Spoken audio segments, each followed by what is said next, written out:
हरे कृष्णा। इस बार साल 2024 में भाद्रपद मास के शुक्ल पक्ष की परिवर्तनीय एकादशी 14 सितंबर दिन शनिवार को है। परिवर्तनीय एकादशी का यह व्रत अमंगल को दूर करके परिवार के लोगों को खुशियां और सुख समृद्धि प्रदान करता है।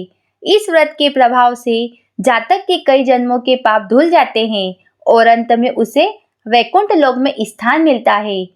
पौराणिक मान्यताओं के अनुसार 4 माह तक श्री हरि का सहन चलता है और परिवर्तनीय एकादशी के दिन ही भगवान विष्णु निद्रा अवस्था में करवट लेते हैं।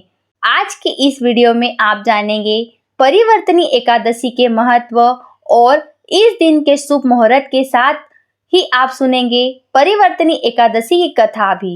इस एकादशी को डोल ग्यारस के नाम से भी जाना जाता है। धार्मिक मान्यताओं के अनुसार यशोदा मैया ने कान्हा जी के जन्म के बाद इसी दिन उनका जल या घाट पर पूजन किया था, इसलिए इसे डोल ग्यारस भी कहते हैं। इस एकादशी व्रत से वाजपेयी यज्ञ के समान फल मिलता है। जो भी मनुष्य इस दिन भगवान विष्णु के वामन रूप की पूजा करता है, उससे तीनों लोग पूज्य हो जाते हैं। इसलिए मोक्ष की इच्छा करने वाले मनुष्य को इस एकादशी का व्रत अवश्य करना चाहिए।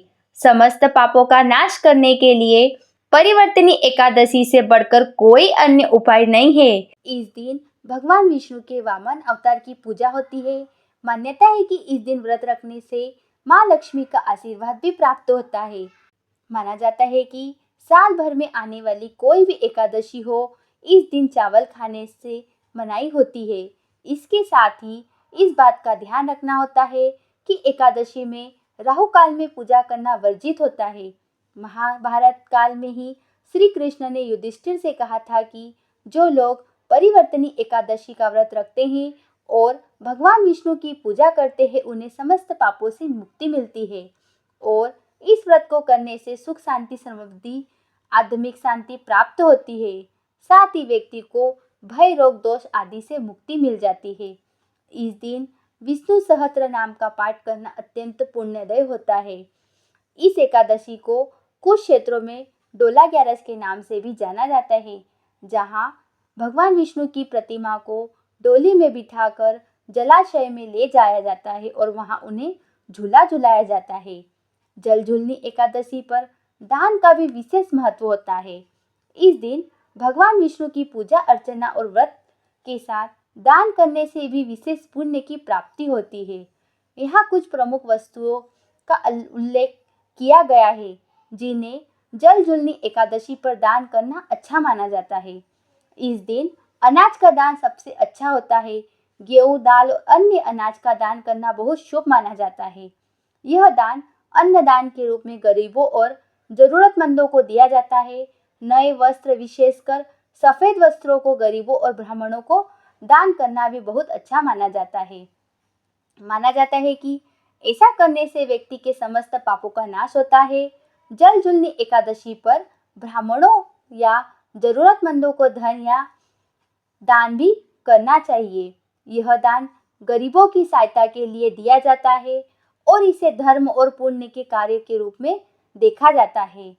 फलों और मिठाइयों का भी दान इस दिन बहुत महत्वपूर्ण माना गया है। इसे भगवान विष्णु को भोग लगाने के बाद गरीबों को वितरण करना चाहिए। पानी या पानी की सुराही, तांबे या चांदी का पात्र, मिट्टी के घड़े का दान भी करना बहुत पुण्यदायी माना जाता है। यह दान गर्मी के मौसम में विशेष रूप से किया जाता है। तुलसी के पौधे का भी दान इस दिन बहुत शुभ माना जाता है, क्योंकि तुलसी को भगवान विष्णु का प्रिय माना जाता है। ऐसा करने से भगवान विष्णु की विशेष कृपा प्राप्त होती है। एकादशी के दिन व्रत के बाद ब्राह्मणों और गरीबों को सात्विक भोजन का दान करना चाहिए।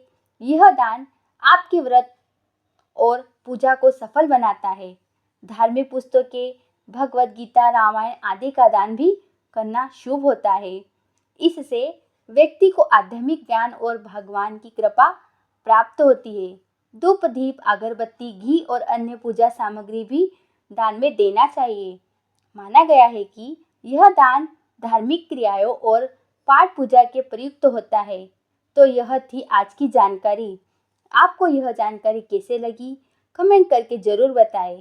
साथ ही मेरे चैनल दिव्य देव दृष्टि को सब्सक्राइब करना ना भूलें। धन्यवाद।